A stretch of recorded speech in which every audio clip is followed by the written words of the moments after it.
when they don't really have a clear picture of what they want, how do you come up with that idea for them? Pretty much is what Yeah. I want. Yeah, There we go. that's one of the things about being a designer is you hope that you have a client that appreciates a little bit of exploration. I mean, I understand that clients are on a timeline, and they have to get to a certain place at a certain time. So you have to be on time. But it's always best when you can land a client that is open to truly digging down and exploring what the brand should be, as opposed to just throwing up a quick slapping together a logo that doesn't have any meaning behind it. Um, Same thing with color theory. Color theory is really important, and that goes into everything that I do for Overcup. It's been well thought out. We've all had meetings on it. We've talked about it and stuff. Um, so yeah, it's really about having a relationship with your client and really talking one on one, getting to know that brand, getting to know what the client really envisions, and then you can take it back and put your expertise to it, and you have the tools and you have the creativity for that. So then you go ahead and start building the brand out like that, and you come up with ideas. And sometimes hey, sometimes they don't always work out.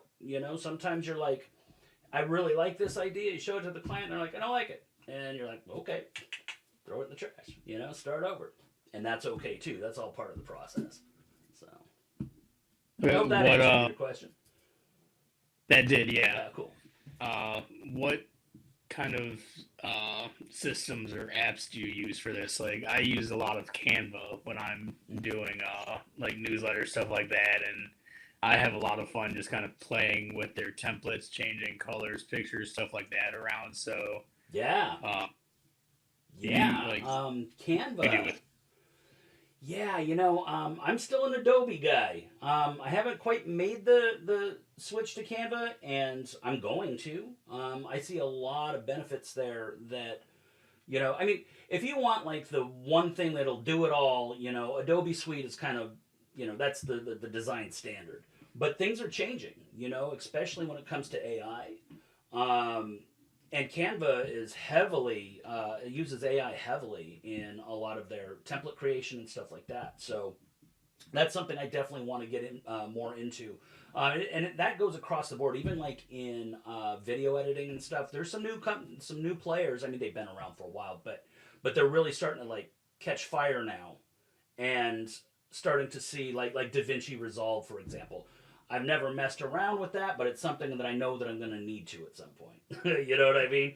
So it's also Yeah, a lot of it is that you're on that race of always trying to stay current, as a designer, and that can be rough.